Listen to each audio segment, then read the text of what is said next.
The news just dropped, and it feels like a punch to the gut for our Super Bowl aspirations. Malik Willis is officially leaving Green Bay. He just signed a massive 3-year deal with the Miami Dolphins. He is reuniting with Jeff Hafley. And I am sitting here, staring at his farewell message to Packers Nation, trying to process what this means for Jordan Love and our championship window. Because if we are being honest, Malik Willis was the only reason our season didn't completely collapse over the last 2 years when Love went down. I am going to break down the 3 brutal realities of losing Malik Willis today. The domino effects that could genuinely derail the Green Bay Packers in 2026. Before we get into this, hit that like button and subscribe to Packers Perspective. We're pushing toward 1,000 subscribers, and I only want the diehards in here. The real fans who understand that a backup quarterback isn't just a luxury in this league anymore. It is survival. So let us talk about the facts. The ink is drying in South Beach. Malik Willis is a Miami Dolphin for the next 3 years. A starting opportunity, a massive payday. And he goes right to Jeff Hafley, our former defensive coordinator who just took the head coaching job down there. This move was expected by some, sure, the writing was on the wall, but seeing the official announcement hits differently. Malik posted a farewell message that legitimately had me emotional. He thanked Packers Nation for the past 2 years of support. He talked about upholding the standard for the green and gold. He even dropped the little cheese emoji. He said he will never forget his time here and the relationships he made in the locker room. This one hurts, I'm not going to lie. When Brian Gutekunst traded a late-round pick to the Tennessee Titans back in 2024 to get a guy who looked completely broken, we all laughed. We all questioned it. Do I trust Gutekunst here? That is what I asked myself back then. But Malik reinvented himself inside the walls of Lambeau Field. He became a hero. And honestly, this surprised me. I thought we might find a way to miraculously keep him. But you cannot compete with starting money and a starting job in the NFL. He secured the bag, and he deserves it. Here's my take as a fan who watched the Favre era, the Rodgers era, and now this. We are deep in the Jordan Love window. That means Super Bowl or bust. The expectations in Titletown are sky high. But the part nobody is saying out loud is this. Jordan Love has missed time in each of the past 2 seasons. That is a fact. We do not want to talk about it because Love is our franchise quarterback, our king in the North. We want to believe he is indestructible. But injuries happen in this violent game. And when they happened in 2024 and 2025, Malik Willis stepped in and saved our season. He kept the ship afloat. He secured his future in Miami because he proved he can win meaningful football games in the NFL under immense pressure. But his departure leaves the Green Bay Packers entirely exposed. We are standing out in the freezing cold at Lambeau without a jacket right now. Because if this is true, it changes everything overnight for our cap space and our entire offseason strategy.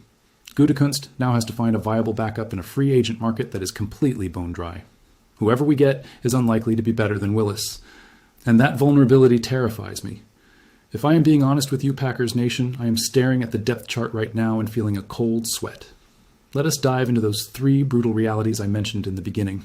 Because we need to look this monster right in the eye. The first brutal reality is the Jeff Hafley pipeline. Hafley was our defensive coordinator. He knows exactly what Malik Willis is made of. He watched him in practice every single day for 2 years. He knows how Willis operates against a live defense and how he reads coverages. Hafley taking the Miami job and immediately poaching our most valuable offensive insurance policy is a massive blow to our ego and our roster. It shows that other teams know the secret sauce we have been brewing in Green Bay. Hafley took our guy because he knows Willis is a starting caliber quarterback who was just stuck behind a superstar. And here is where it gets dangerous for Green Bay. If Hafley is willing to pay up for Willis, what other Packers players is he eyeing in the future? We are bleeding talent to our former coaches. Hafley is essentially building a Packers South in Miami. He is taking our culture and injecting it directly into the Dolphins locker room. And while I am happy for Malik getting his money, I'm furious that it comes at the expense of our peace of mind.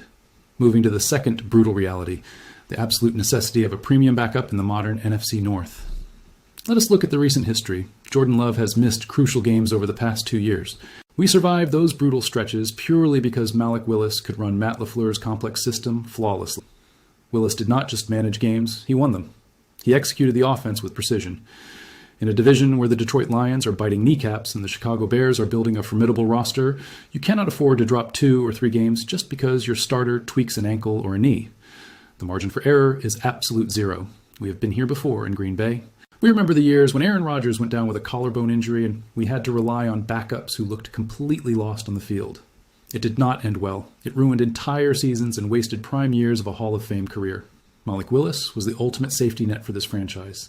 He was the insurance policy that let Matt LaFleur sleep at night. And now that net is gone. We are walking a tightrope without a harness over a canyon. If Love takes a bad hit in week 3, our entire season could be over before November. And that brings me to the third brutal reality, the nightmare scenario of the current quarterback market. There is almost nobody out there. The free agent market for backup quarterbacks in 2026 is an absolute wasteland. We are talking about washed-up veterans who cannot throw the ball past the line of scrimmage anymore. We are talking about unproven practice squad guys who would melt under the bright lights of Lambeau Field. Gutekunst cannot just magically summon another Malik Willis out of thin air. You cannot easily repeat a reclamation project like that. It took 2 years of intense coaching from Tom Clements and Matt LaFleur to build Willis into the weapon he is today. Now we have to start completely from scratch.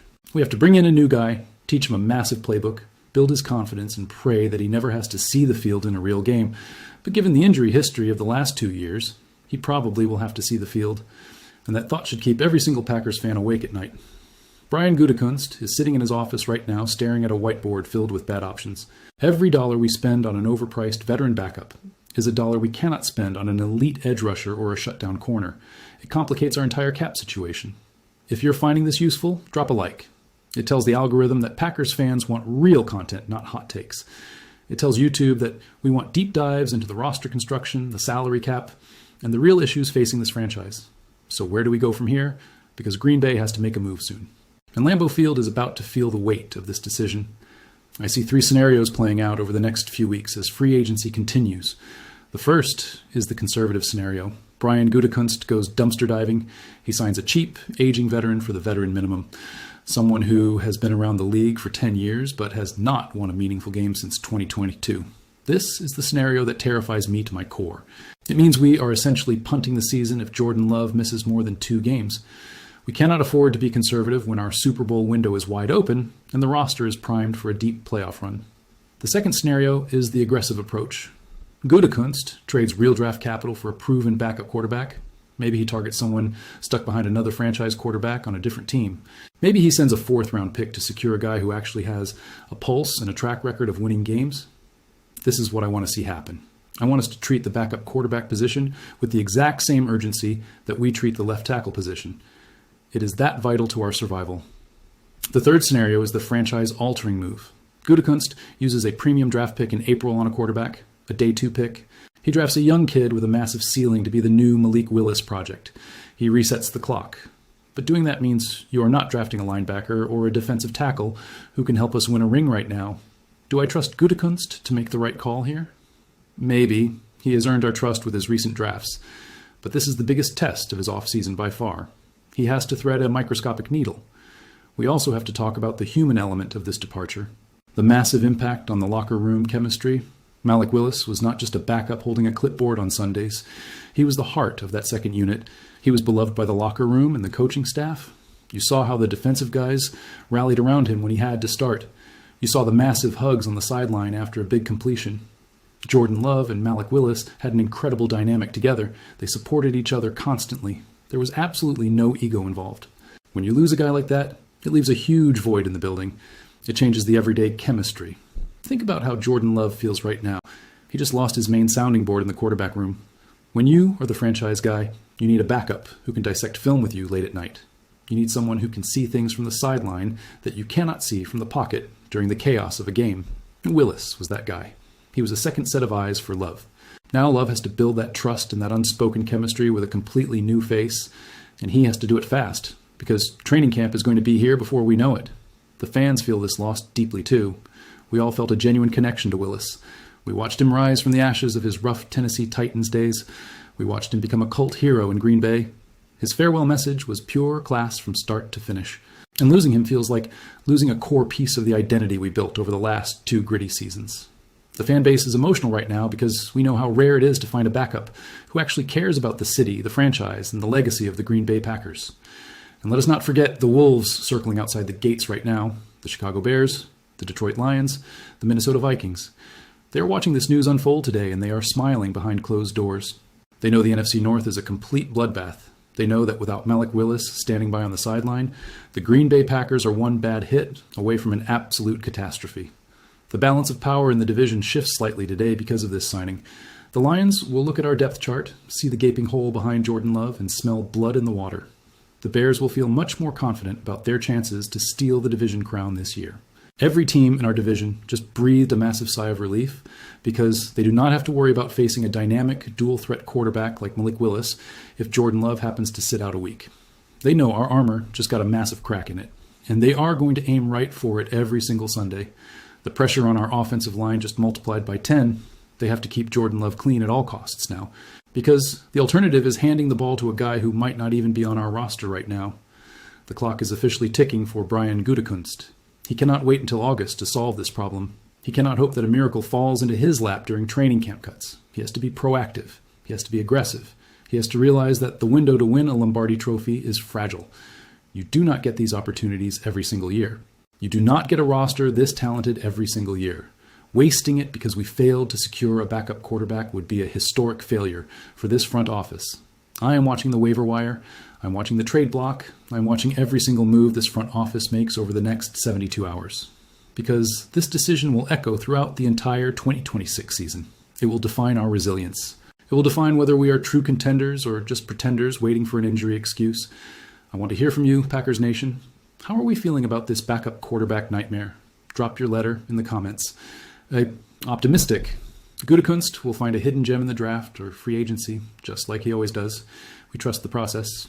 B. Urgent. We need to trade for a proven, high-end veteran backup immediately, whatever the cost. Our Super Bowl window depends on it entirely. C. Pessimistic. Losing Malik Willis destroys our safety net, and if Love misses any time this year, our season is officially over. This is John. Packers Nation, let's go.